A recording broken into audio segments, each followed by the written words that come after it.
ఈరోజు వీడియోలో డ్రెస్కి సైడ్కి కట్స్ ఉంటాయి కదా, స్ప్లిట్స్ అంటారు. అది ఎలాగ స్టిచ్ చేసుకోవాలో నేను చూపిస్తాను. వీడియోని ఎక్కడ స్కిప్ చేయకుండా చూడండి. ఎక్కడ సాగకుండా నీట్గా స్ట్రైట్గా వస్తుందండి ఈ టిప్స్తో కనుక కుట్టారంటే.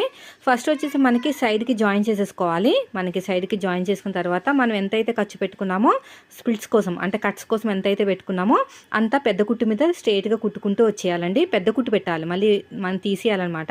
తర్వాత ఇలాగ సపరేట్గా ఓపెన్ చేసేసుకుని ఇలా వన్ సైడ్ లెఫ్ట్ సైడ్ ఇలా ఫోల్డింగ్ చేసుకుంటూ వచ్చేయాలి. మనం ఎక్కడి వరకు అయితే మనం రఫ్ ఇచ్చామో, అంటే సైడ్ జాయింట్ చేసాం కదా, అక్కడ వరకు వెళ్ళి మళ్ళీ మన వైపుకి తిప్పేసుకోవాలి. ఇలా తిప్పేసుకుని మళ్ళీ మన వైపుకి ఇలాగో ఫోల్డింగ్ చేసుకుంటూ వచ్చేయాలి కింద వరకు. అయితే పెద్ద కుట్టు మీద కుట్టాం కదా, ఆ కుట్టు అనేది ఏదైనా పిన్ని సహాయంతో ఇలాగా తీసేస్తే వచ్చేస్తుందండి. చూడండి ఎలాగ తీస్తున్నానో. అలా తీసేసిన తర్వాత మళ్ళీ కార్నర్కి ఒక స్టిచ్ వేసేసుకోవాలన్నమాట. ఇలా నీట్గా తీసేసుకుని మళ్ళీ కార్నర్కి ఇలా స్టిచ్ వేసుకుంటూ వెళ్ళిపోతే మనకి పర్ఫెక్ట్గా కట్స్ అనేవి రెడీ అయిపోతాయి.